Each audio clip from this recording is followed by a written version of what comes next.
all that shit. You know, we already recorded, but we all good. Oh yeah, Cause that's that's what I do.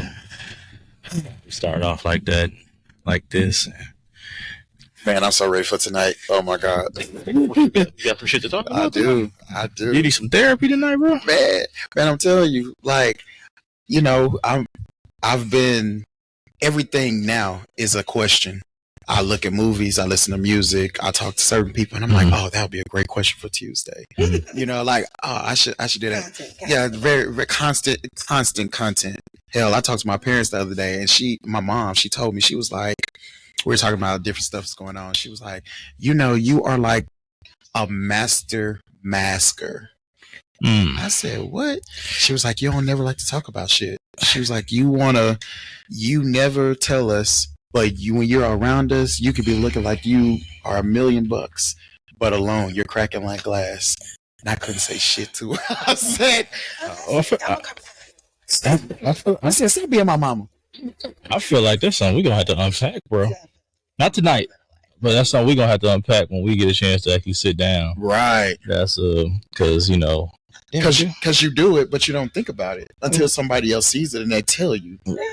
I mean, my sky will be falling over here. There'll be sunshine over there. There'll be a tornado down there. But yeah, I compartmentalize extremely efficiently. Yeah, but I think we learned that. It's a coping mechanism. So we feel like it's a learned behavior compartmentalized. Yeah. Have we seen? To keep going. If you let yourself sit in and fall apart with everything that's happening, especially when you are in any kind of leadership, management, head of household, you can't afford to fall apart. It takes you twice as long to put yourself back together. And then there are so many people relying on you to hold it together that you don't have time. You can't afford to fall apart. So you have to learn to compartmentalize and say, okay, this is a disaster right here. Right. This is going okay right here. This is where I need to focus my time right now. This is on fire. Let me put this fire out and go back over here. You have to learn to But I think it's okay to fall apart at least once. One person I talked to not too long ago, they told me, they was like, when was the last time you cried? Just break down and reset your body. And I was like, in my head, I told myself it didn't make sense, but they explained it, and then a week later I did that, and I was like, I feel so much better. So you hold your emotions in. Yeah, I believe everything. If you need to cry one time and let it be the last time. Right. What I'm saying is I can't sit in it. I can't sit for days because I know me. I know, like, I've got to go depression and things. So these are tools for me. And like I said, right. I cannot sit in that. I have to compartmentalize and say, okay, this is happening, but move on. Yeah. Because if I don't, I'm going to sit in it. And when I sit in it, nothing else gets touched because I'm consumed by it. So that is where the compartmentalization comes from. Yeah, I take time to feel my emotions and everything. I'm going to cry it out one good time and everything. And then once I finish, all of that, we're going to work. We're going to work through it. Get to work. And just like tonight, we're going to work through this shit. Welcome, y'all. I think I love these intros now. That we just because it's so natural. Because what happens is it's like a pregame. Yeah. Everybody like a good pregame. We like to just sit there, you hang out, you talk, because you get to feeling what everybody's feeling today. And because a lot of times you just come in, you just start talking and like, but I was happy. Right. I was happy. You want to talk about this shit that's gonna bring us down? I was happy. I was feeling the love. My everything was an easy day. It was, but I know you might have to twist it on that. Nope, on the big one. Nope, the big one. Yep. You loosen. Yep, there we go. I know. I'm learning, man. New equipment, y'all. This is how it goes. But new equipment's a good thing. That means I'm doing something. Doing something right. Doing something right. Today, I know I sent y'all kind of the topics of what we're going through, and I'm just gonna title it this though. Is love hard? Is love hard? Is love hard? All right. When y'all hear that, When you hear love hard, what comes to mind? I'm gonna start with you, Chi Chi. First off, listen, Chi Chi back, y'all. Chi Chi's back. Listen, it's been forever and a day. We got another special guest coming. She's on her way too. Yes, I said she, so that way you're gonna see her booty come in first, and then she's gonna sit down because that's how the camera is set up. You guys gonna watch her, but Chi Chi, welcome back, baby. I know it's been forever, but we've had life is life. Right. And when we're trying to get you back, then you want to get sick, and I know so much is going on. But I'm here. He's here. All right, Speed. We've been doing this every week now, man. At this point, man, and it's been good, man. I appreciate the opportunity, like I said before, and we're just gonna keep rocking. You got your water, Chi? You got your water. We nice little toast to get started. It's a beautiful day. Happy New Year to everybody out there that's listening. I hope and pray that you and your loved ones are blessed and it magnifies through the year. And I hope that the topic that we're going to talk about today does not concern you. But if it does, it's love hard. Chi, is love hard? Take a drink first. Yeah.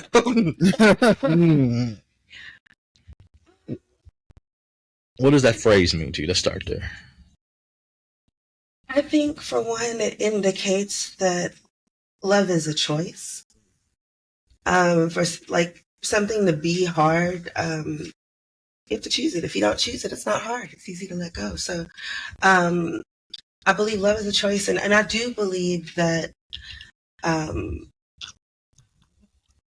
necessarily that it's hard in the sense like it's fighting you back. But I do believe it takes hard work. I believe that communication is not always easy. I don't believe, humbling yourself is not always easy. Compromise is not always easy. Those are all things that take work. So it takes hard work. But I don't believe loving someone is hard. Do you feel, and I'm going to ask you a question, I'm going to go to you guys right there to Speed. Do you feel like it becomes harder work because you aren't necessarily aligned with that person? Or do you feel like it's harder work because because you're two different people and you have two different experiences and things like that? Do you feel like people work extra hard because they don't have that alignment with that person, or they're trying to force it? Do you feel like we force love instead of just letting it flow? I think it's hard when you're unequally yoked. I think it's hard when you're the only one that is doing the work. That shit sucks. It's not hard to work with your partner. It's not hard when you have a common goal. Once y'all have established the goal, once you set the pace, then everybody knows their position. That's when it should become easy. But if you have a partner who's not communicating, who's not willing to do the work, who's not going to work with you, then yes, it can definitely make it harder for you. It can definitely put some strain on it. Speed. Yeah. You hear the phrase, love is hard. What does it mean to you personally, man? So, so I feel like I agree with you. Love is a choice. And you have to figure out what love means to you, because I don't think everybody's definition of love is the same. But to me, love is I would sacrifice myself for you. I would sacrifice who I am and what I am for you. And I think, when it comes to being in love, you can love somebody all day. I think there's a difference between loving somebody and being in love with somebody. So, sometimes that love word is, it can be thrown around a lot to where it could be generalized as it could be generalized as far as being, what am I trying to say?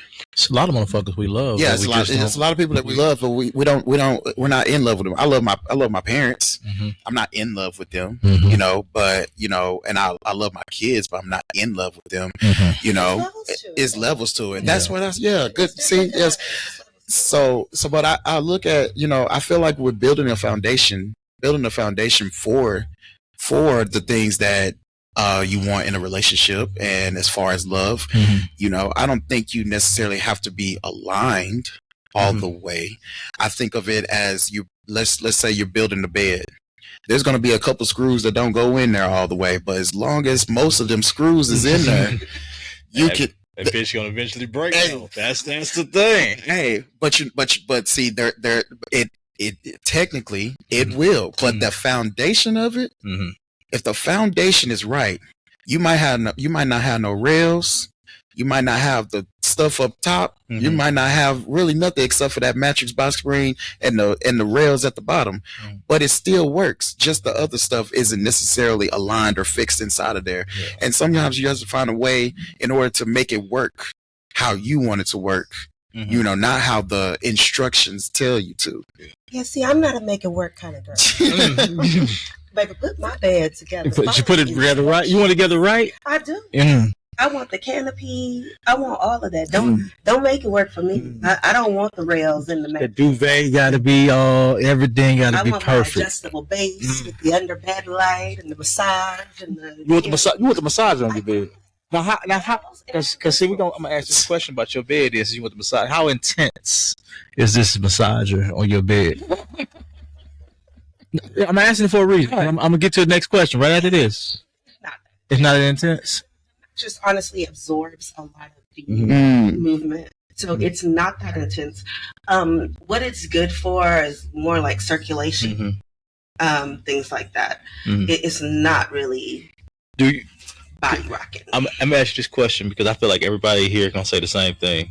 When you travel and we go to a hotel and you sleep, when you get home, your bed feels different. Do you feel like you have an emotional connection to your bed? Yes. I do. Not to my bed in particularly. For me, it's my entire home. I'm very it's the space of my personal space. It's okay. My space. I don't do a lot of. I used to do a whole lot of hosting and things in my home, but what I realized is it carries energy and things. So I'm very protective of my space. Sure. And yes, my space, there is definitely a special connection for it. There is no place like home. And sometimes even. It might not even be the bed. Yes, it could be the space, but it might not be the bed. It could be that special chair that you have and that special blanket or that couch or those types of things, because sometimes you have that really good nook in that space and you be like, I know if I sit here, this is it. This is it, right? This is my happy space. And I'm going to sleep. I'm about to put on a movie I'm not about to watch because I'm about to go to sleep. No. So I do think it's the space.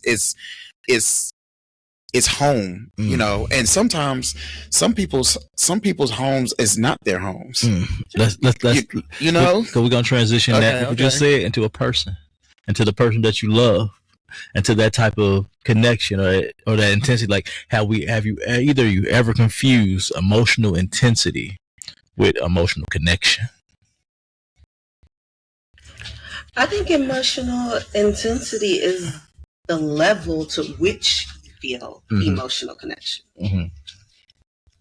Now, it's not necessarily me feeling emotional connection with you, though, is not to be confused with me having feelings for you or, romantic feelings or anything like that.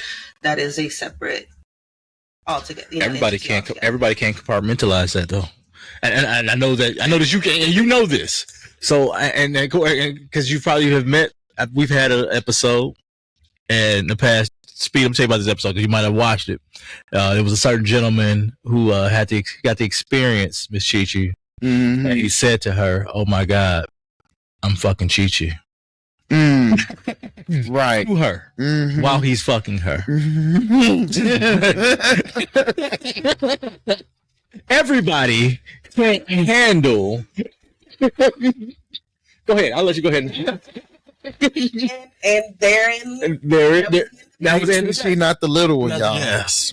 Everybody can't handle that. And that was the first and final experience. But you know what? You know what's so crazy is that we look at emotional connection, and we put that we sometimes put that in the generalization of being in love, and I I love this person, or I have strong feelings for this person. But sometimes your emotional connection with somebody doesn't have to be necessarily sexualized, I guess you could say. It doesn't have to be those things. It could just be I connect with you on a level that somebody didn't connect with, somebody else connected with me on. You know, I you know, it could be a good or bad thing. A lot of people say trauma bonding. You know, that's an emotional connection that you have, but that could also be a negative. You know, it's thing. usually a negative. It's usually a negative thing. But people, when they don't understand their own emotions and their things that they internalize, then you can get those people to be like, oh, well, I love you because you understand this, but they don't go into the other things that really, you know, matter. So, I mean, you really have to be careful with that emotional connection, and it can be some intensity behind that. And I think with the intensity, it happens to be sexualized. You can have sex with somebody, you could have the greatest experience you've ever had, and you could be like, oh, I love this bitch because she done put it on me. That's the one right there. Oh my God. I think that's one-dimensional. For me, I feel like emotional connections are in every relationship. Intimacy is in every relationship, and I relate intimacy to emotional connection. I have certain friends where our emotional connection vibrates on a really high frequency, you know what I mean?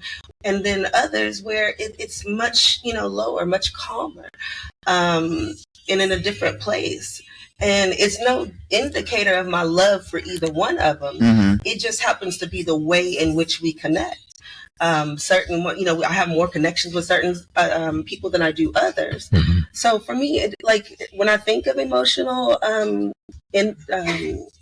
just emotional intimacy or connection, or even just the level of it, it doesn't automatically go to sexual or romantic relationships. Because, like I said, for me, it exists everywhere. With my children, my grandchildren, you know. It is all levels to it. You know what I mean? One of my sons is very intense. My crotch food.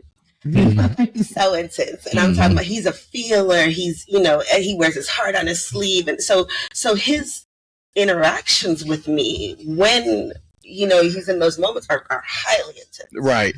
You know what I mean? Where I have the other one who's the, you know, I call him upset in my mood because they're polar opposites. So the other one is very laid back. His relationship is not intense because he's hardly ever emotional about anything. You know what I mean? So it's levels to it, and neither is an indicator of, like I said, any level of love or commitment or anything like that.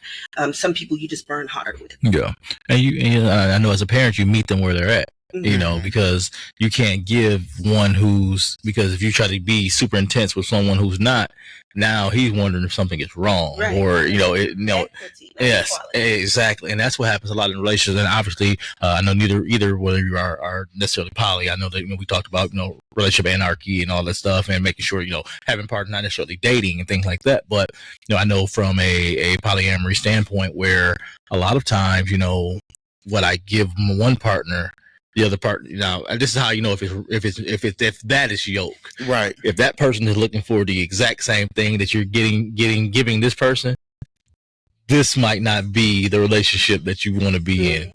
Because if they're looking for, you bought her a diamond necklace, I want one too. And if you counting, count me out. It is about equity, not equality. Exactly. You know what I mean? Diamond rings might be her thing. Right. And her thing may be getting, you know, new handguns, and her thing may be shoes and handbags. And she might like chicken and she like lobster. Right. And she may have done something or whatever that you're wanting to celebrate or reward her for or whatever. you can't look for equality in relationships. If you do, it's going to fail because there's no way to tit for tat everything. Right. You cannot tit for tat effort. You know what I mean? You can try with the dollars, but even that gets real convoluted. You know what I mean? And if we're at the point where we're looking at receipts and like, oh, you need to cash out me, baby, don't do that. I'm finna cash up you the whole 100%, and you down and cash out my number right out your phone. But see, you have. So, you know, going back to talking about that foundation is that, you know, a lot of people, and me and you were just talking about this. A lot of people are jumping into these, you know, emotional situationships so quickly that you're not building foundation. They're struggling from the jump, and it looks good because y'all, you know, you're probably being physical. You're telling each other what y'all like to hear.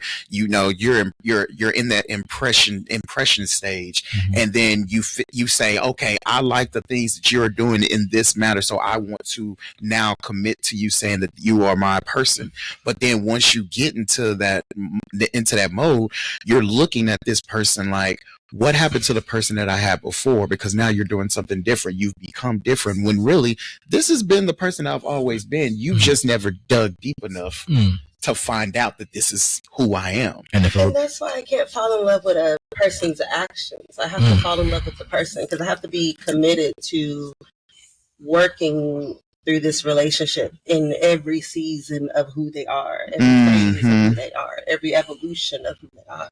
So you don't fall in love with the actions, because if you say I fell in love with who you were, you know, if you don't fall in love with who I am today, who you fell in love with yesterday doesn't matter.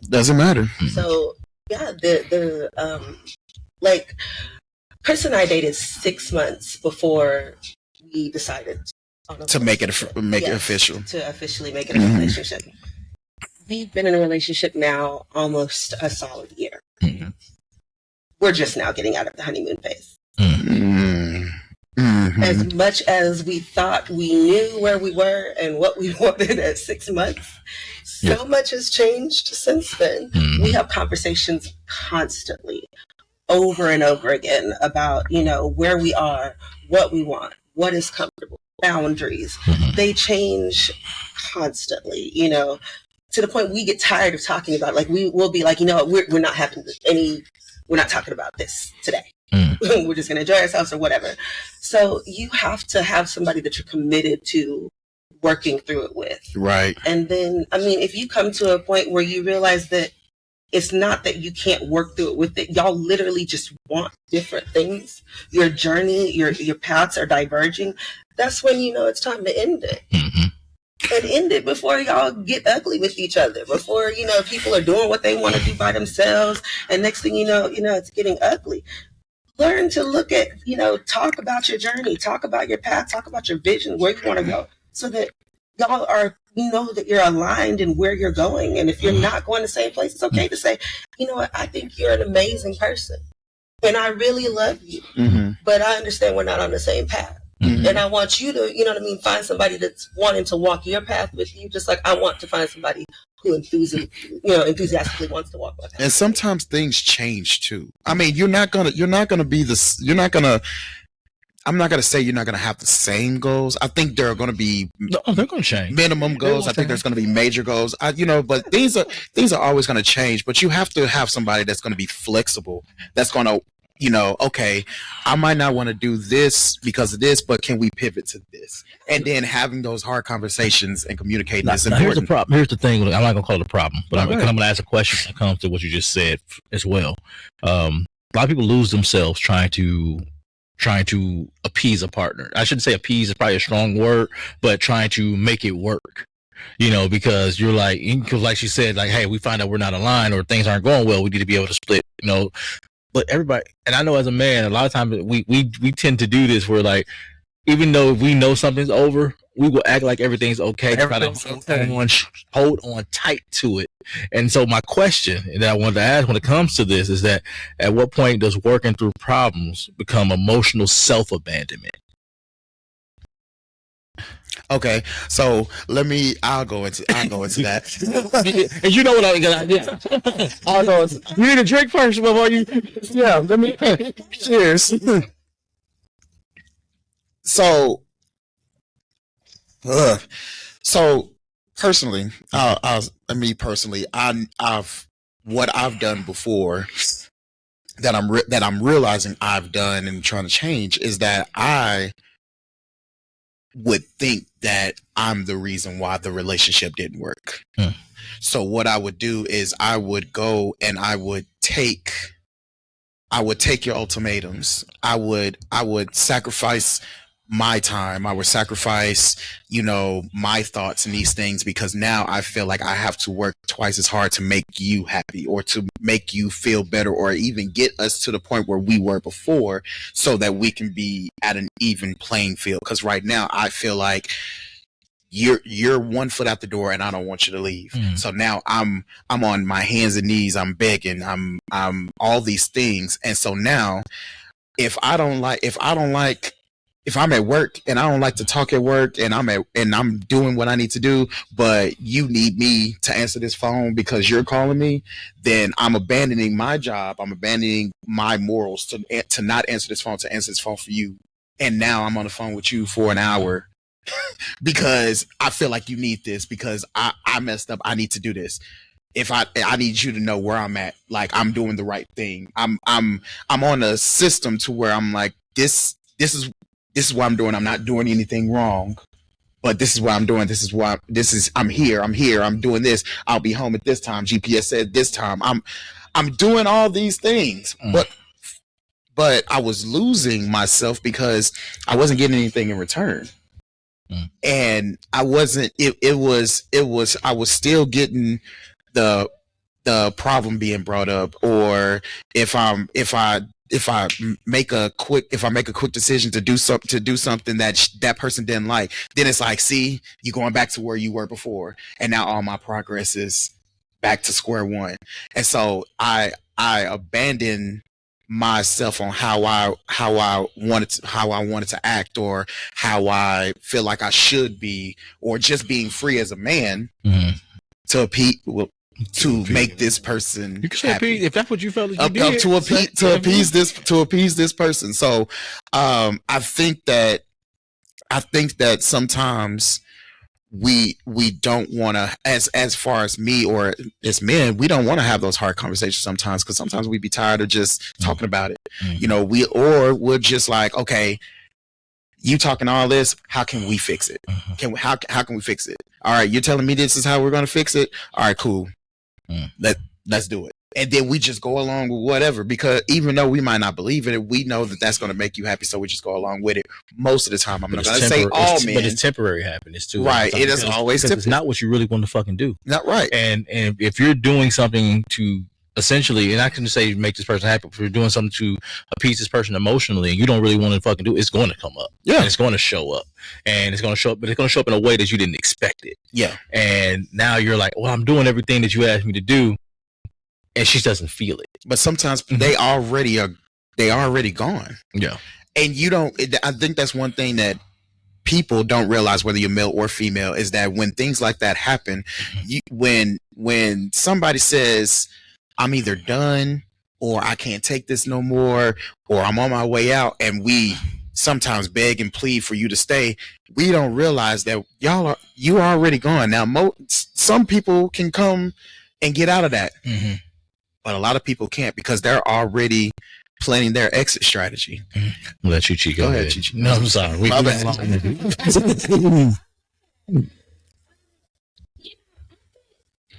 Times I think this idea of losing ourselves in relationships is often overused and sometimes misunderstood. And what I mean by that is, you should, to an extent, lose yourself in a good relationship.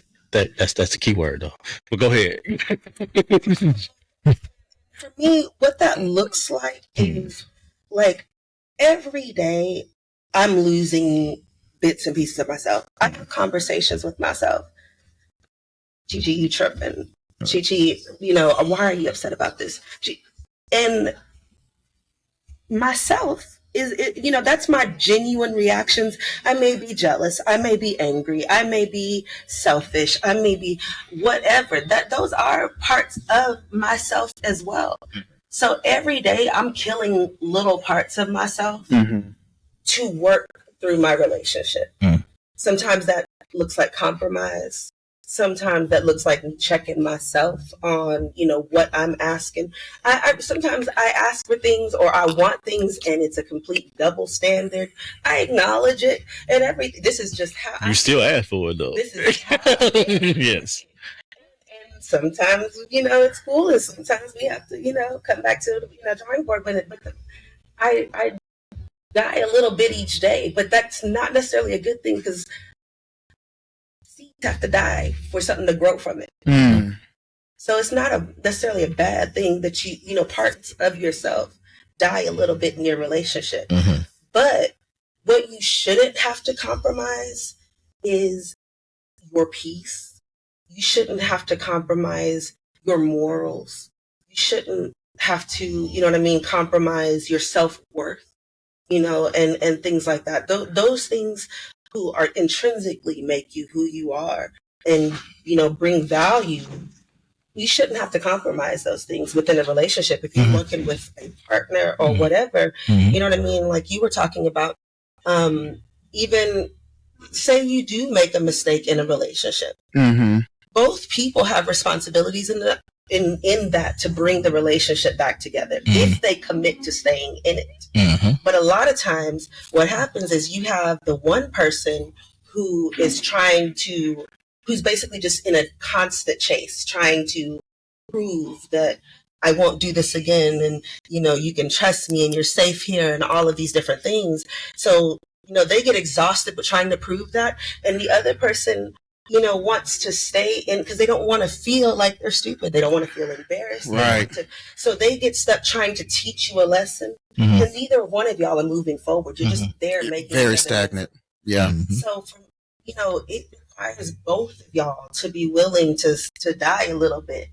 For me to say, there are times when I'm upset in my relationship or when things have been, boundaries have been crossed and, I feel violated within my relationship. It's not a violation in which, that requires me to remove myself from it.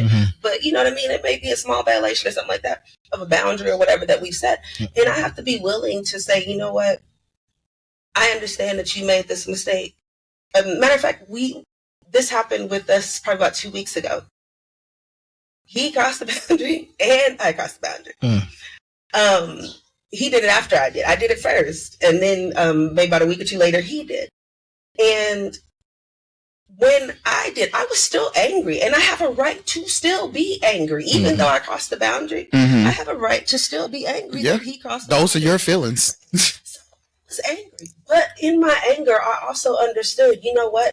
2 weeks ago, I was absent-minded and made a mistake. And you know what? You forgave me, you talked about it, we moved on. I have to be willing to do the same thing if I want this to work. Yes. You know what I mean? As long as the acknowledgement is genuine, we're not making the same mistakes over and over again. You have to give your partner grace. Yeah. You can't expect that they know everything. That's one thing I'm really learning is I can't expect myself from my partner. I can't expect them. Say that one more. Cheers. Cheers. Because we do that. Everybody does that. Everybody does that. Yes. To choose the way I will, to reason the way I will. And I realize like we've had these conversations. Like I realize a lot of times I'm mad at him because he didn't respond the way I would. But the way he responded wasn't wrong. It was just different. And so you have to acknowledge who he is as a man. Like, hey, this is who he is. Let me and this is who I love, and this is who I accept. And I'm going to have to know that this is genuine from him. It may look like bullshit to me at times, but this is genuine from him. To give him grace, and he has to give me grace if we want this to work. Like I told him, and I tell people all the time, like for me, I have no desire to be right in my relationship. Yeah, I want to be righteous. So for me, when we're having a disagreement and things like that, it's not about who's right. I want us to be right. I want the relationship to be right. I want us to work, and move forward. I feel like that should be a first date conversation for most people going forward. If you're over 30, That should be one of your first date conversations. Is now, do you want the relationship? Do you want to be right or do you want to be righteous? I'm putting that's one on the show. Now, this is totally off topic. This is totally off topic, but going back to to that point. So there's a couple of people that I know are going to the speed dating thing tonight, and they was like, what question should I ask? I was like, hell, we over 30. You need to ask all types. What's your childhood trauma? Yeah. Have you ever busted some windows out the car? Like you need, because what do we do? What are we doing? The bottom of your toilet bowl. Make sure they know down. Like you gonna really bullshit around with what's your favorite color? Do you like to travel? Why? Y'all are literally going out to eat. Everybody likes going out to eat. I mean, I get it. Everybody travel, but no, I'm my bad. I just child support, my niggas. You can't fuck with Chi-Chi with old child support. It just is what it is. So let me ask this question, y'all, because we talked about the bad things. So when a relationship's going amazing, have you ever felt uneasy when a relationship is calm and stable? Hell yes. What gives you that uneasy feeling when everything's going right? Are you waiting for the other shoe to drop, or is it just the knowledge that change must come? Yeah. Nothing can stay perfect. Trouble don't last always. So something. But we're looking for it. Why are we looking for? Because a lot of them look for it. A lot of people look for it though. They'll say, "Oh, what's something bad's going on." I don't. I think sometimes people want to prepare for it. They're looking for it because they've already prepared themselves for it. So they're like, I don't want to be blindsided again like I was before. Sometimes it's traumatic. That's trauma. That's what I'm saying. Yeah. It's a trauma response. Right. Yeah. It's a trauma response. Yeah. That means you haven't healed from that. True. If you're looking for, the other shoe to drop, you haven't healed from it yet. You're trying to prepare for, all the eventualities. You haven't. You need to trust that you made a good decision. Trust that you're asking the right questions. And then also give yourself permission to act on things when they happen. Like you said, a lot of men will stay in relationships complacent because, they just don't want to get back out there. At least right. Some consistent pussy. Yeah. Why stay there and make yourself miserable? Acknowledge when it's time to go. Yeah. A lot of times, and we've all seen this, because we're all in a non-monogamous space. We see people who feel that, okay, well, I don't necessarily have to leave. I can go. I'm gonna do this over here, and that's going to make this better.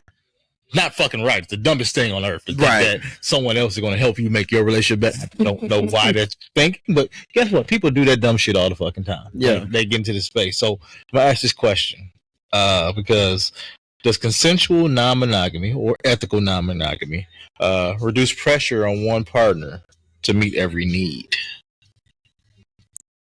No. Not always. I think so. Okay. So I feel like everybody's not going to be into what you're doing. Everybody going to be able to do every need. Exactly. I don't think I want a partner that's going to meet my every need, but I want them to at least try to understand my needs. And what I mean by that is that, I know Talk your shit, nigga. I know that you try not to. Well, my parents watch this. So I don't want to give it to them right now. But there are certain BDSM things that I do. So I know that if my partner I'm going to ask my partner, hey, I'm into this. I would like to try this on you. If you don't, my partner says yes. And then I'm like, okay, now if my partner doesn't like it, then okay, cool. But that's something fulfilling to me that I like to do. So now where do we go from here? Can I reach out and do this to other people? Are you okay with it? Now you have that conversation, but it does take the pressure. It does take the pressure off, but you got to have a partner that understands and gives and has compersion for you. And I love that word. Has compersion for you, because you now are caring for my satisfaction, even though we can't connect on a level to get this going for ourselves, you're allowing me to, reach out to somebody else in order for me to get satisfied out of this. Well, know something about compersion. It's just gonna sound, people ain't gonna really believe this. Been 25 years with this woman. I don't give a fuck about if she's satisfied sexually by somebody else. I care nothing about that. I care about her happiness, and I care about if someone is helping with that happiness. Now that part of the emotional compersion, I have that all day long. Physically, yeah, shit. That's real. I really don't. And I know people are like, oh, well, y'all be at all this stuff, and you can see, like, me watching and having a sense of enjoyment is not me caring if she comes or not. Right. That's yeah. I know it sounds horrible, but no, it don't. But that's real. Yeah. You know what? I'm the opposite. Mm-hmm. I don't need you to emotionally do nothing for mine. Mm-hmm. Just fuck. Just fuck them real good. And that's all real. I care about is his satisfaction. And that's real. That's it. And I'm okay with it. But again, we're doing two different things as well too, right, because exactly, we're out dating again and things like that. So it's one of those things of, I love when she feels, because I know we get to talk about it and I get to feel, because I've been with someone since you was 16, and you know what that girl looks like, and you know what that feels. And I'm being all mushy and shit, but you know what. Listen, when you know what that girl looks like, every man wants to have their woman have that feeling. I don't give a fuck. That little, yeah. Like when you first start, and I think it's gonna sound horrible. I think that's why a lot of people always talk about men cheating if they're doing emotionally or physically. We cheat emotionally. We're bad. First, yeah, we cheat for emotionally. Sure. But we like that feeling of looking at her when she's excited to talk to you, and they're excited to see you. Like, why are you looking at me like that? We want that. That's what we want our partner to feel all the fucking time. But when you live with someone and you're with them all the time, they're happy to see you. They ain't happy to see you, but they don't always have that sense of the excitement. Yeah. And some days you want that, and that's a lot of what happens with that. It's no fault of anyone's, because again, sometimes we become comfortable in our relationships, and that's not bad either. But you gotta make time to, do I still give you that feeling? I remember our first date. It was 2 double cheeseburgers. We went to go see What Lies Beneath. 2 McDonald's double cheeseburger, apple pie. We sat in the parking lot and we went to a $2 movie. That's what's up. That's 16-year-old. But again, do I still give her that feeling? And I know I can still give her that feeling, because now I just have to work harder. But again, a lot of men, we don't do that, and that's the part there where we have to kind of keep working with. And I think that a lot of times the guys in the lifestyle, they're essentially in the twofold. I'm gonna talk about lifestyle guys and poly guys, because they're not the same. A lot of people feel like they're the same. They're not. Like true. And if women are, let me look at the cameras. Listen, swinger, right? Swinger and poly. But if you're expecting this man to date you and he's at an event to fuck you, you're stupid. Okay. Sorry. Go ahead. I'm sorry. No, I took over there. I apologize, but yeah, and we talked. Man, I think we talked about this not too long ago. We said that at the time, an event is not the time to get to know.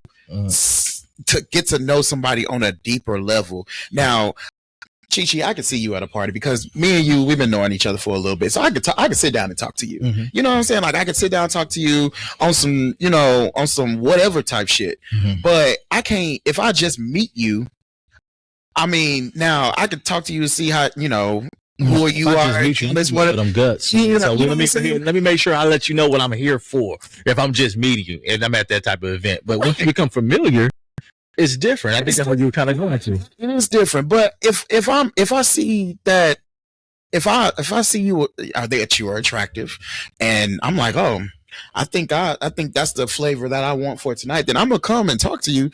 But don't expect this to be a long, drawn out conversation. Just know this is what I'm here for, and I want to see if we can at least connect a little bit in these first 5 minutes. And if we can't, then maybe this is not the time. Exactly. I think think conversation should be an introduction and a vibe check. Yeah. If it has to be any more than that, it's okay for this not to be the event for us. And we can meet in social spaces and you know, all that other, and meet and greets and Friday nights at Oasis. Yeah. Friday night. Thursday nights at Oasis. We can meet in all of those wonderful places, and we can do all the talking and vibing and chatting. And exactly. But once you're there at the event, if it's not a quick introduction and vibe check or a quick catch up and vibe check, then move around, because you hold a space. And now I don't want to talk to you for an hour just to figure out that we ain't even about to play. A whole hour. I could have got like 1.5 sessions. Like my outfit out of everything. I'm talking. No. So we can do that, but we're gonna do that outside of this. So, the event, I've seen that happen. I've seen it happen. Check, and if the vibe ain't there, keep it pushing. I want to ask this question, because what I feel is, for us and for other people, the word vibe means different things. Yeah, and I think that we need to make sure that we start defining that, because what I feel like, some people feel like I'm trying to catch a vibe, meaning I'm trying to catch a nigga, because that's gonna be, you know, and some people who try to catch a vibe, like, listen, I'm just trying to make sure that, do you make my PP tingle a little bit? Okay, I'm with it. Let's do this shit. But everybody, but again, we got, so what do y'all feel vibe is in the lifestyle space and outside of it? So, okay, now I'm going to say this, and I'm probably going to get a little hate for this. Now, I know that there's a lot of labels as far as as far as sexuality, if that makes sense, like your sapiosexuals, your asexuals, all these sexual things, whatever the fuck. But you won't be fake intelligent at the party. Listen, fuck if I'm intelligent right now. Right. But see, I think people have really put that into perspective, haven't put that in perspective, and they go to these parties and they say, I'm this way and I'm at this party, so I expect somebody to meet me where I'm at, but everybody's not going to meet you where you at. So you can't necessarily, want what you want from everybody, because they're not gonna, that's not what's gonna happen. And I think a lot of these labels have put a damper on certain conversations. Emotionally, you can't expect it. You can't expect it emotionally at times. Physically, I want what physically, I want. yes. Physically, yeah. Okay, yes. Mentally, yeah. Mentally, yes. Mentally, yes. Because, and I think that a lot of people, and I think that that's where, when we talk about vetting a lot. I think we all have talked about vetting. And I think it kind of understanding what people want before you get into the space. Like, are you looking to have fun and you looking for your person? Because if you're looking for both of those, you might want to acknowledge this nigga, because that way he can move the fuck around. Because let's be honest, if you're sapiosexual, and most bulls probably aren't sapiosexuals. No. Shouldn't be. Shouldn't. What I'm saying is, if you're a single woman and you're looking at trying to make this bull, and you're like, oh, I like intelligence, and he gonna fake it. He good at faking it for a little bit. Like, so I usually won't tell people that because of that specific thing. I am a sapiosexual. I know. In this place, like, people. For one, I feel like a lot of people don't really know what the definition of sapiosexual is. They just kind of feel like it's. Tell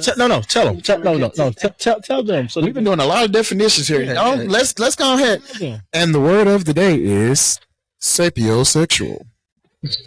I'm not going to define it just enough, but what I will say is, as a sapiosexual, for me, it's not about how smart you are, like, what I'm saying, what your SAT scores look like. And a lot of people feel like, oh, yeah, he needs to be able to talk politics and environment and ecology. Like, no, that's not the sapiosexual. Sapiosexuals need to be mentally stimulated. So the physical has to follow the mental for them. They're not able to engage on the physical alone. Right. For me, what that looks like, even in event spaces and things, is I connect with people over time. Like, it's rare for me to meet someone that same night and play without emotional intensity. Now, if the emotional intensity is there and things, then yes, you know what I mean? We may get to that, but again, it's a rare thing. For me, most times, it's built over the course of time. We're meeting in the social spaces, the public spaces, the things like that. We're flirting, we're talking, other events and things like that. It may be months, days, weeks, years. You never know. It's just whatever time it takes for that vibe to cultivate between us specifically. So it's, you know what I mean? As a sapiosexual, you have to engage me mentally. I have to be there mentally. Like, I remember we had a previous episode, Quay said something to that effect. Like, I have to be there mentally for me to get there with you physically. Like, I don't care. Like, I'm not physically moved. So, 6-pack, all of that shit does not move me. I'm not a size queen, so size doesn't move me.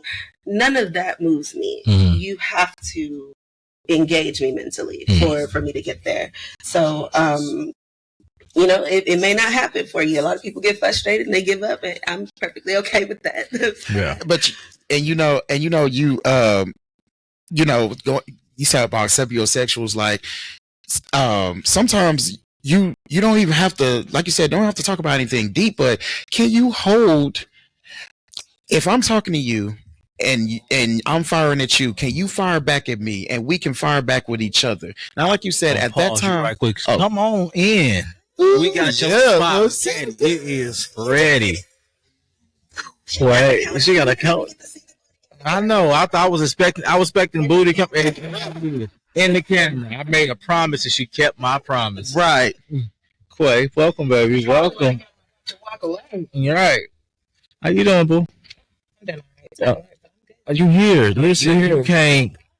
Yeah, welcome. You heard the conversation from afar. I did.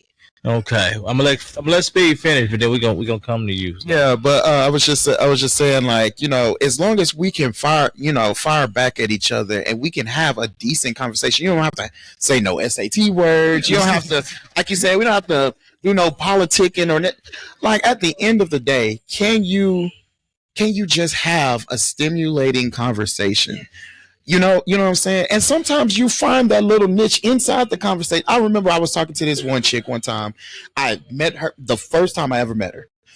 We started talking about football and didn't know she was a football fan. And we talked about football for the first hour. Now, we were at a kickback that could lead to play, but we were just talking and we talked for like an hour. And I was like, you know what?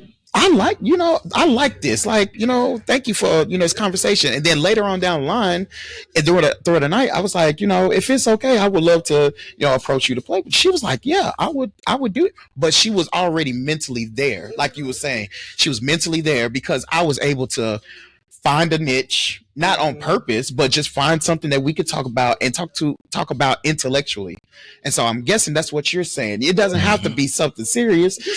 Just organic. And intentional. That's all. You know what I mean? Don't come stumbling over a conversation with me because I'm real quick to be like, are you enjoying yourself? You having a good time? Yeah? Okay. Well, enjoy the night. And move around somewhere. Don't come stumbling over a conversation, but definitely, just engage me in conversation. It doesn't even have to be sexual in nature. Right. It's just a matter of, you know what I mean? You showing interest beyond just expressing interest. Mm-hmm. But if the conversation should be sexual in nature, I'm going to tell you right now, to me telling me what you wanted to do to me, what you vision, what you always want, I promise you're going to be left there. You're going to be left right there. After your comments today, I don't know if I want to talk to you about sex no more. Just tell her what you're feeling like. Hey, I'm trying to go ahead and make this happen right now. In my mind, what I hear is you're trying to make me a part of your experience. I'm a prop. Right, you're a prop. You're not here to please me. You're not here to give me what I'm looking for. You're not even concerned with what I'm looking for. You need a prop for your fantasy. I'm not here for that. I feel like you just said something that people gonna miss, and I'm gonna bring it back up right now. Is that we show up to these things and we're not here to please others. We're only looking for our own our own personal gratification. Go ahead, Quay. I know you. I was about to say my own sexual gratification. Mhm. Like, it's not about you. I'm sorry. Yeah. I'm not sorry at all. No, sorry. But I want you to know that I love that you believe that I am sorry. But no, seriously. Yeah, I'm not apologizing for that. Like, when I go to events, I have a specific thing that I want, and I've watched people enough to know who I want it from. And outside of that, we've had conversations outside of events, personal conversations, and I like where your brain is. I'm like, yeah, I'm gonna give him some cat today. Give him some cat. It be like that sometimes. Cat. Cool cat. His nose a little bit. Okay, wait, hold on, no. I'm gonna definitely say this because I believe in that shit. Y'all have y'all list before y'all even make it to the party. No, I don't. I feel like 90% of women have their list. Explain to us, because now we over here because I know. I don't make event lists. Okay. But what I do have is a running list in my head of who is permanently banned and who is a yes, who is a maybe, all of that. Okay. So that is a running list in my head. But no, I do not have, because I don't look at the guest list. Okay. When I show up, I show up because I'm there to have a good time. I know what time I'm there. I got you. I'm not looking, I don't care who all was coming, who all over there. I don't ask them questions. Mm-hmm. Yeah. But like I said, I do have a running list in my head, and that can change at any time. We can be out in a very vanilla public setting, and you say something stupid, do something stupid, and automatically that box checks to know. All they have to do is open their mouth and say the wrong thing. So it's over with. It's good. They talk themselves out of it. Listen, see a post online, and the post rubbed me the wrong way, and there goes the no box. Listen, I ain't gonna lie. I've done that recently with a woman where I'm just like, I can't fuck with you, and I'm glad I did. I'm glad I'm not, because nigga, I'm not. I do so in these social spaces at Oasis. I see, as much as I run around here, I see everything. So I hear conversations. I see these people. I see whatever the case may be. And it bothers me that sometimes people be like, "Oh, why you want to fuck with me?" Well, on this day, you got way too drunk and you were sloppy. We had to take you outside, or you mess around with somebody that I know mess around with this person, and they don't necessarily protect themselves like they're supposed to. Like. And so at one time, you ain't never got to worry about it. Like if I found out that you are messing around with somebody that I wouldn't mess around with, but I know stuff about them and I've confirmed this information, I'm gonna look at you sideways. I'm like, you cute and all, you cool. I talk to you. I can't play with you. I do have those that are banned by association. Yeah, I mean, it happens. It's going to happen.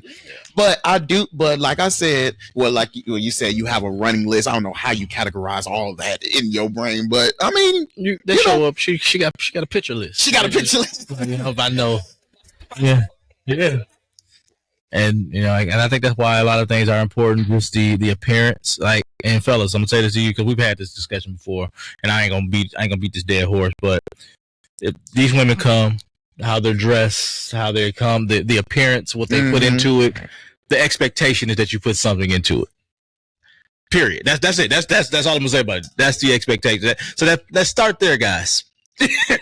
Yeah, start with just trying to match them. You ain't gonna match they fucking fly, but try. There's not and go ahead. I'm sorry, my bad. Say that there are some men that will match your fly, but more so like when you know that there's a dress down, please just bring something, nigga. Dress down. We don't have to do much. Day boxers, there's some nice little boxers on, or skin. If you're not sure how to dress yourself, skin always works. Always works. Yeah. We don't have to, honestly, we don't have to do much. We really don't. Like either it's short sets or pajamas. Yeah. What? That we don't have to do much. Yeah. With just that little bit. It costs you what, maybe $20 to If that. If that. Pajama set, yeah. Exactly. Or Sheen's my shit. Hey, then why should I make any effort or give you any time when you couldn't even be bothered to make an effort? But you want to appreciate mine. Right, because I've seen some guys that be like, "Hey, Quay," and I'll look and they have on their pants and their boxers are showing, and I'd be like, "Why aren't you dressed down?" That's my hate to them. Also, my note to them. All in one. Listen, I got that shit in my drawer now. And they make it in big nigga sizes. So I don't want y'all to think that I know that they do because I'm about to say it took me a while to get into a dress down space because I didn't know I was in spaces where I didn't have to. Now when I got to those spaces where I had to, I was like, oh wait, hold on. I can't put my actual pajama pants on. Like they gotta be silk, they gotta be colored, But nobody told me until I got to the other level. Until I got to the other level, then I was like, oh, I gotta change my shit real quick. All right, cool. And then I go on Amazon, Shein, whatever, but some of these spaces that these people are coming from, they don't tell them,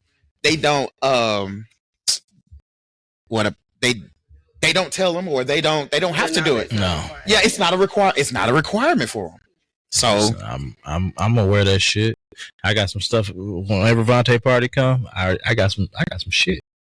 And that's why I stay in public high school and I just go to my private school. I got some shit. You stay over here with private school. Private school is great. No, we got everything. Got everything. No, all the remedials. People don't come with no book bags. Anyway. Oh, did I say that out loud? Cause we talking about book bags. People they don't come with no book bags. You just here. With no surprise. No surprise. They come with no surprise. You didn't bring nothing the right way. It's not even the first day of school. You've been in here 2 semesters already. You ain't race to put on your pencil. You asking for a pencil? Asking to borrow a pencil. Wow. You expecting to learn. You expecting to learn and get an A. We ain't talking about school, niggas. It's not a non-judgmental space when it comes to hygiene. Yeah. I judge very hard, especially the women. Listen, cigars and whiskey. I'm bringing my hoe back. I'm just letting y'all know. Judge. It's this thing on. I'm bringing. You will be judged. Yeah. I went to the couple weeks ago. Chick literally ran can I use the bathroom? I was in the bathroom. Sure, come on in. She runs in, uses the bathroom, wets some tissue paper. How? Woo! Let's hope it wasn't cottonelle, because them balls was in there. Baby, I'm sorry. I watched the whole thing just because you can only imagine the shit that y'all see in that bathroom. Okay, go ahead. I'm listening. With tissue like that in water? No, she didn't. She bad. You can't tell her that wasn't clean. Now I can tell her that wasn't clean. Yeah, you can't tell her that. This is why I don't eat. This is why I don't eat party pussy. I don't eat pussy at parties. Let me tell you. I don't. What she did was equivalent to taking water in her hands and going like this. Right. I don't eat pussy at parties. So let me ask you this: Are you would you be able to, like, let's just say this is somebody you haven't played with, or would you be willing to tell them, hey, why don't we go take care of ourselves before we interact? I do that, and I also in my whole bag I have feminine wipes and I have things like that for that purpose as well, because again I can't necessarily just say she brought everything. She might not have brought her book bag too. I'm gonna bring what I need and what any potential partner needs, because you have trusted me with your body. So let me make sure that I got something for you. Here's your parting gift. Before you leave, make sure you give your parting gift. You good? I wiped it off right there. Yeah, I want to make sure you're good. So I can't with y'all. Can we hear? Let me pivot on this a little bit. Yeah, go ahead. I feel like we all are we all have a sense of freedom in this lifestyle and just our life in general, especially right now, whether married, single, everything in between. We have our freedom. So, but do we sometimes is sexual freedom sometimes confused with emotional freedom?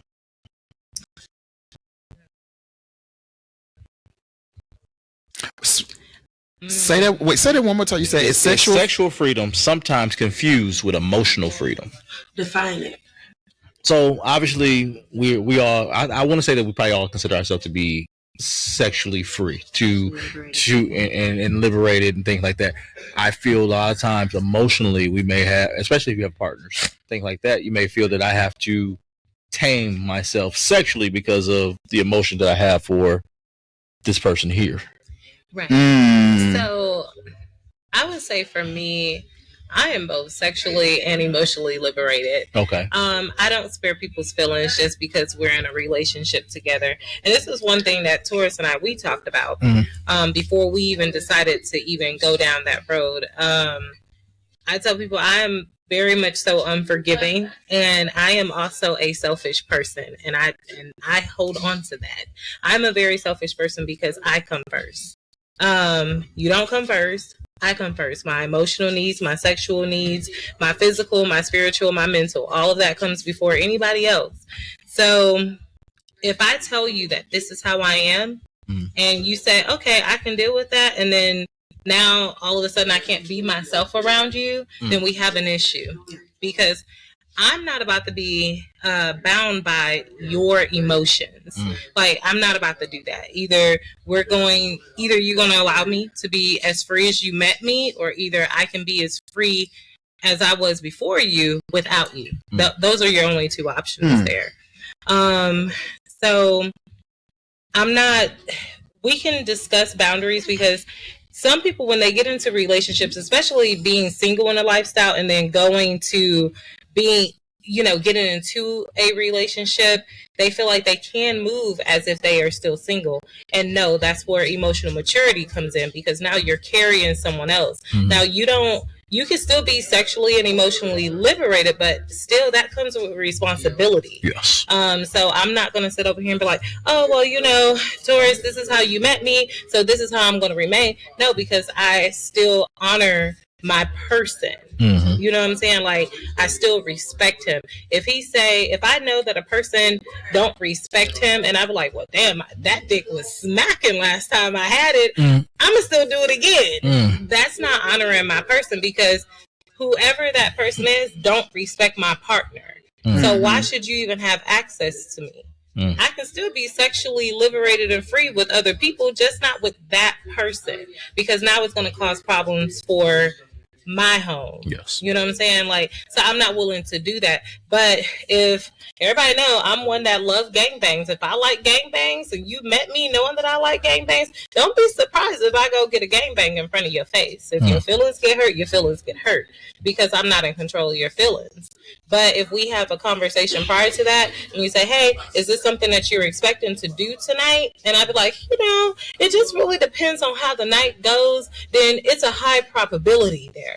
But if we have that conversation, I tell you, I don't think so, and then you turn around and you see me doing it, absolutely, I expect for him to be upset. Yeah. Because we had the conversation before we got there.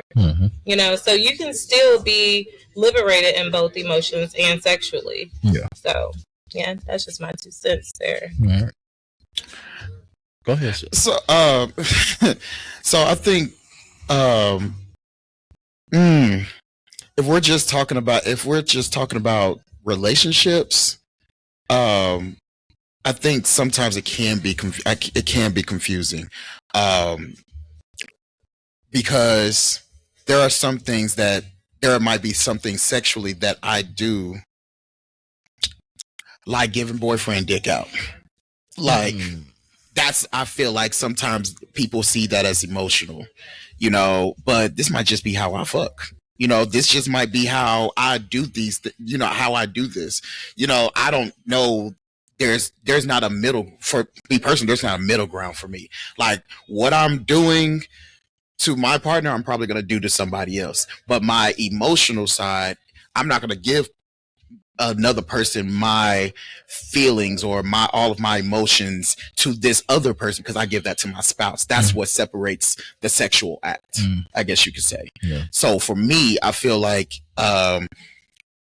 we can confuse it because we're like, oh, well, they're doing this to me. Why are they doing this to the other person? I thought they loved me. I thought that was only for me in the bedroom. But I mean, a lot of times that's that other person's emotions and how they process it. They process that has nothing to do with, because this is what I told you what it was. This is what I've shown you what it is, but you're still feeling this way. That ain't on me. That's on you. You got to process that shit. Go figure that shit out. Yeah. I mean, for me, I think there's definitely levels to it. And it's going to look different and be defined different in every relationship. For me, yes, I feel emotionally free. But again, like Quay said, that doesn't alleviate me of accountability and responsibility to my partner. And,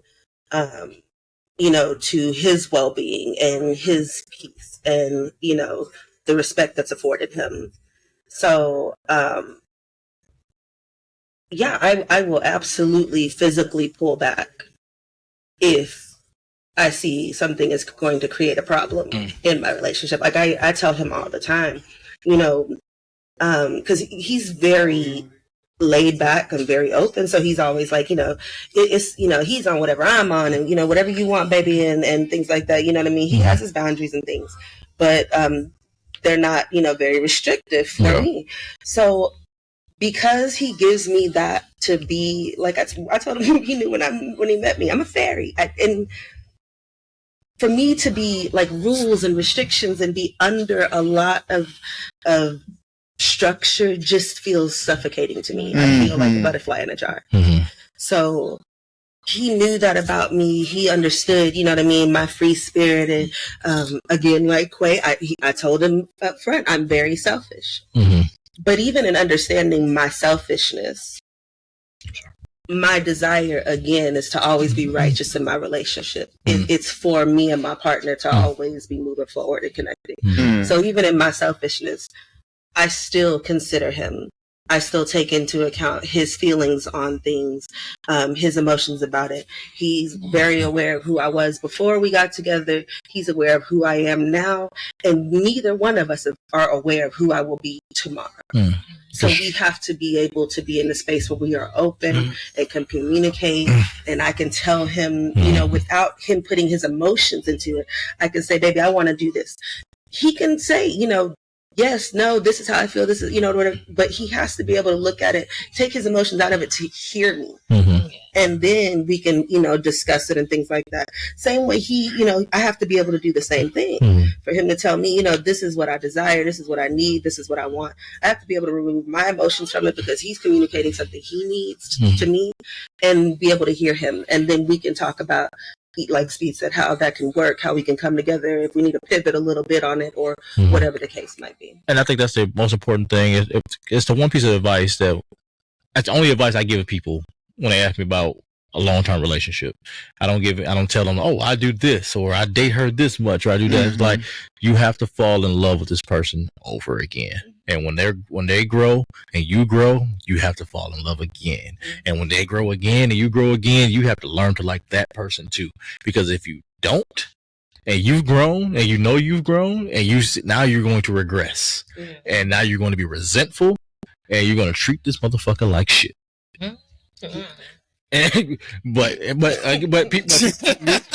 we know that people do that shit all the time. That's what I'm saying. Once you realize your paths are no longer joined and diverging, learn to let it go then. So that way you're not treating each other like shit. It's not all this animosity. Like we talked about the other week, with the conversations in the cocktails. Every relationship does not need a villain. Right. Be so grown enough to just say, you know what, I love you. And you know what I mean? We can be friends, whatever. Or we don't have to be friends, but I love you enough to say that this is not working and I don't want it to become a toxic situation for us. You know what I mean? I'd like us to, at the very least, remain cordial. So I think this is where our paths, diverge. but it's hard. Sometimes it's hard to say that out loud. You might think it. A lot of us think it for probably for months, maybe even years, but to say it out loud, it makes it real. In saying that this is over. Like, say your boundaries out loud. Nope. It's not as hard as we want don't. to say. I would say like this: when I you're only following your boundary. If you set a boundary and say this, it could, and again, people get that word mixed up all the time. They think that's rules. They think rules. Right? They think it's rules. Not boundaries. Boundaries you set for yourself. It says, I will accept or not accept this specific action.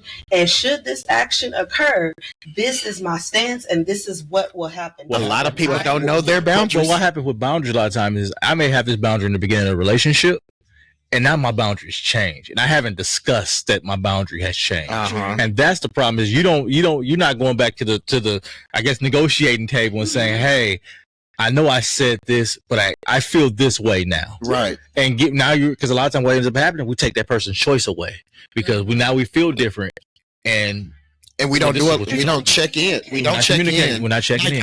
That you have to have, and I'm saying this, I'm saying a lot of things differently now because I'm learning, but you got to check in.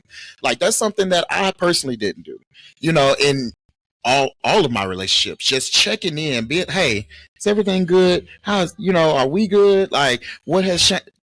And I listen to people, whether it's on Tuesdays at Conversations and Cocktails or just everyday people. And, I'm not saying that I'm some guru or whatever, but the things that I'm learning, I want to see if other people know. You know what I'm saying? Not to just tell them because I want to give advice, but I want to know if I was the only one that was kind of naive to some of the stuff that we was doing. You know what I'm saying? Mm-hmm. Because we don't a lot of things we don't do because we're not locked in with ourselves. All right. Listen, I ain't got too much in here, but I'm just gonna. I got one more question, and then then I'm gonna wrap it up after the questions done. What does commitment mean without exclusivity? Basically, without a title? Are we saying without a title? No. Okay. In this space, because we're in relationships. We're committed to these people, but we're not exclusive. So, what does that commitment look like? Because a lot of people don't understand how we navigate that. It's a commitment to communicate. Mm-hmm. Yeah. A commitment to keep working at it. It is going to be a commitment to forgive. It's going to be a commitment to give grace. It's going to be a commitment to give respect, even in anger. It's going to be a commitment to hearing the other person. And it's, to trying to understand. That's what you're committing to when you commit to someone. It's not, I'm committing my body to you. I'm not committed to this person. I'm committed to the evolution and not the finished product. I'm committed to, finding a new way, to having to pivot. I'm committed to this, to making it work. Committed to the relationship, not the person. If you're committed to the relationship and not the person, when they fail you, y'all will still be able to come back together because the relationship is what you committed to. Yeah. But if you only commit to the person, if your idea is solely that, I'm faithful to this person, when they fail you, and people we are fallible.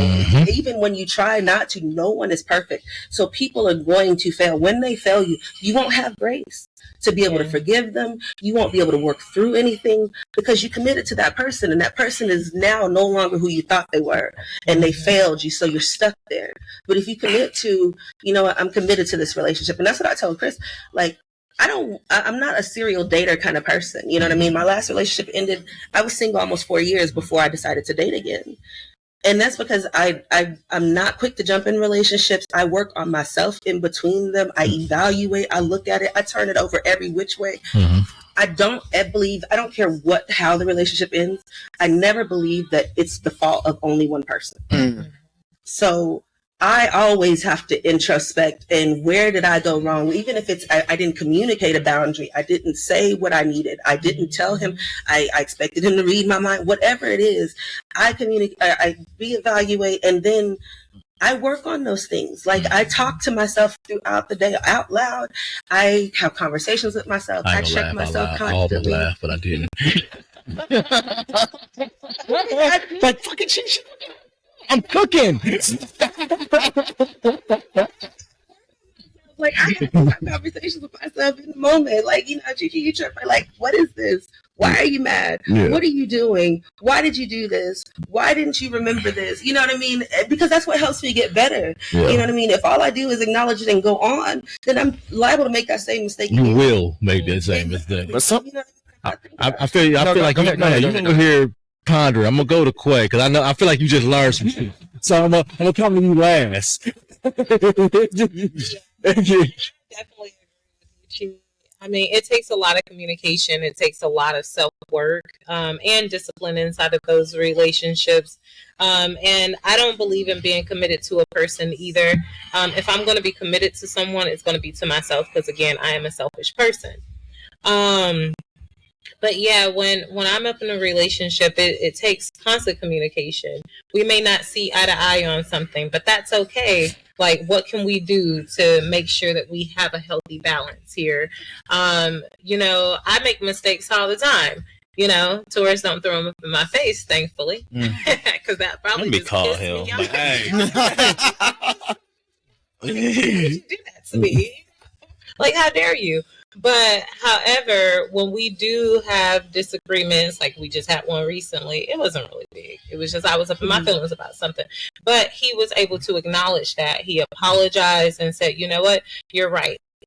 We have this whole thing about reconnecting. So when, you know, he's too busy or I'm too busy, you know, I'm like, dang, we need to reconnect. We need to regroup. We need to, you know, do things outside of sex. We need to talk. We need to love on each other. We need to do all of these other things to make sure that we have a healthy relationship, because it's not just about a singular person. You know, I have to think about his feelings and his needs and his wants and all of these other things. I have to think about those things.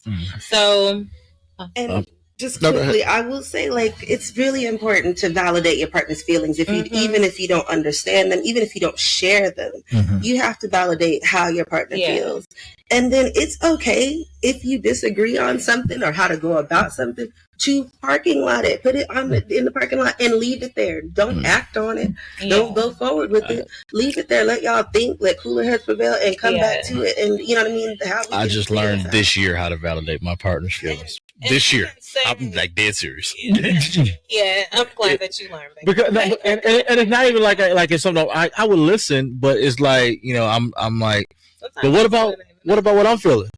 You know, your feelings. Yeah, but again, girl, fuck you.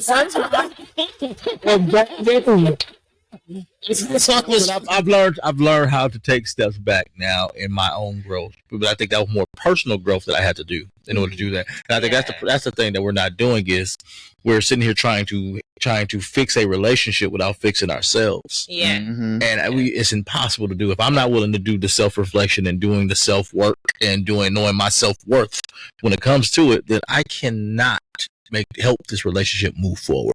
That is so true. That is very true. No, but you got all right, man. I left you down because man, you know, I think a lot of people confuse the two, because with just the title of exclusivity, you saying that you're mine, I'm yours, but a lot of people aren't committed to not necessarily the relationship, but the journey itself. They're not committed to a fork being in the road and you got to go somewhere else because it's a detour. They're not committed to figuring out how to move this object out of this way in order to go down a path, even though this might be this is the longer path. It's probably the better path. It's probably the safest path, but you want to do the quick way. And so you're not commit. You're like you said. You're committed you're committed to everything as far as the communication, the conversations, and the feelings, the emotions, those things. And just because I said that I'm yours and you're mine doesn't mean that I'm just going to do whatever you say. Yeah. I'm sorry. I think that's why I was asking you, is it the label as far as, girlfriend, boyfriend, dom and sub, or all, it could be friendship. It could be, it could be any, yeah, you're right. It could be anything. But see, me, I'm a free flowing person. Let's just be until we can come to an agreement in this is what we want to do. Let's just be like, if I'm being transparent, I'm like, hey, sweetheart, we've been rocking for a little bit, so now I'm willing to tell you some information. Okay, I'm going to this place, or I'm interested in this person. I'm committed to giving this person this information because I feel like I'm okay with this. Now, we're not exclusive, but I'm committed to at least giving this person that I've been messing around with for however long, some type of the sense of security. Yes, some sense of security. I'm committed to that. But as far as being, labeled as, your partner or this whatever, that I learned just not too long ago. I have to go through. Somebody told me they had to go through a whole 4 seasons of a person before they can even think. Mm-hmm. About, and I've said this a couple of times on some of the episodes to where they even think about labeling themselves. Because what if you're different this way in the first 6 months, but you're somewhere else in the next 6 months? Mm-hmm. You know what I'm saying? Like, it does take a while for you to just literally understand that. But I mean, people change every day. Yeah, they do. They do. So you have to keep growing with that person. That's exactly why I said commit to the relationship, not the person. Even like you said, in friendships and things, what that looks like as committing as a friend is, if you call yourself my friend, even if we disagree, we have an argument, whatever, if we're committed to our friendship, somebody's going to pick up a phone. Yep. Somebody's going to be able to humble themselves and apologize. Mm-hmm. Somebody's going to be able to take correction. Somebody's going to be able, to hear when I say, you know what, you're tripping, or I'm going to be able to hear it. That's what committed to the relationship looks like, whether it's a friendship, whether it's a romantic relationship or partnership. That's the title doesn't matter. The point is, if you accept it, accept the position, whether it is of, you call yourself my friend, you call yourself my man, then that means you have committed to this relationship. And by the commitment, it is to keep it going. Yeah. To keep it healthy. That's what the commitment is. How many times have you had a friend to where y'all might not have talked in 6 months, maybe even a year, but then y'all get on the phone, y'all say y'all I'm sorry, or whatever the case may be, and then y'all back at it like y'all ain't never left. Like, I've had a couple of those, because sometimes you have to, I'm not gonna say you have to distance yourself sometimes, but if y'all have had that foundation of a relationship, if all, we'll just hold it for a little bit. There we go. Just keep right there. There we go. Just keep right there. And then y'all just back at it back at it after a year, because at the end of the day, y'all committed to being this person, or committed to, necessarily changing. And something might have happened to where y'all might have not liked each other, but hey, I'm sorry, my bad. I shouldn't have been gone this long, but we back now. Yeah. Okay, we cool. Right. Committed to friendship is just literally just understanding. Like you see on conversations online all the time about people who are upset because I invited you, you didn't show up. Like, if man, I'm committed to friendship, the Mm-hmm. understanding goes beyond the fact that you didn't show up for me. Mm-hmm. I'm committed to the friendship, so I'm also calling you to see, are you okay? Right. Did something happen? You may be going through something. That's that counting stuff he was talking about. To just the person. Yeah, you're not. They're not worried about the person. They're worried about how that person, what that person does for them, how that person relates to them. But if you're committed to the friendship, you're going to call your friend. Are you okay? Did something happen? What's going on with you? And lots of times when people don't show up, they have stuff going on themselves. It's, most people aren't just the type, if they call yourselves your friend and y'all are really friends, they're not the type to just be like, oh, I'm not showing up for this person. Right. They want to come out. They want to celebrate. They want to be there for the good times. So if they're not, whether it's work or babysitter issues or just, maybe life in general. Life and depression, anything. But you're so concerned with yourself that you don't even check on your friend. And all you can think about is the fact that they didn't show up for you. Right. That lets me know you weren't committed to the friendship. You just committed to the person. All right. 60-second answer before we get out of here, because we got people just sitting over here waiting. All right. What does healthy love feel like in your body and in your mind? Healthy love feel like in your body and your mind? It feels like an outer body experience. I say in your body. Oh, go ahead. You're outside of your body. I mean, everything just, it's peaceful. Like, that's how I feel. It's just peaceful. Everything is just what it is. It's easy. Like, I feel good. My brain feels good. Everything about it feels good. Health is good. Less depressed. Edges grow back. But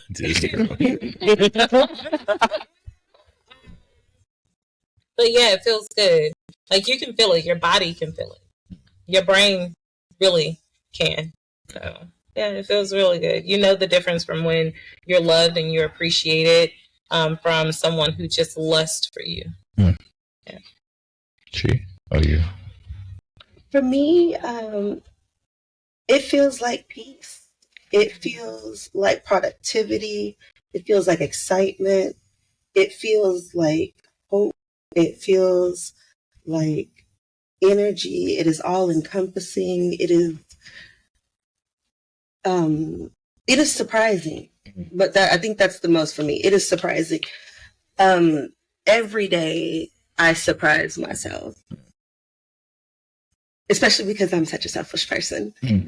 So when my first inclination is my partner, when my first desire is his, not mine, when my desire for pleasure is his, not mine, that's what good love feels like. It feels like I don't need to think about me. I'm covered. So how can I make it better for you? What can I do for you? How can I make you smile? Okay. I love that. I love that. Speed? Yeah. It feels like vanilla bean ice cream on apple pie. Hot apple pie.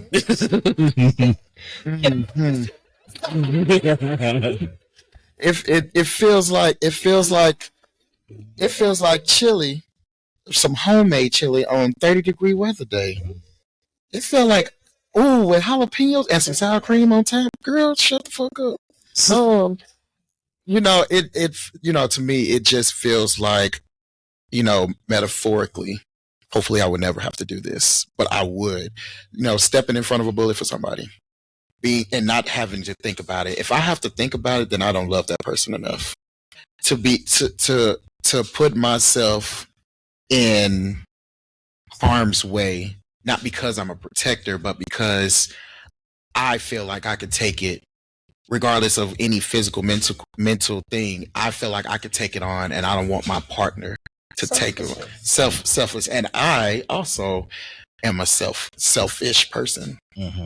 And if I don't have it, but I give it to you, that's me. If I'm selfless in all aspects of things, then I love you. And I think that some people need to understand that you being a selfish person and you showing acts of selflessness is a change, regardless of however you are anyway. Shut up.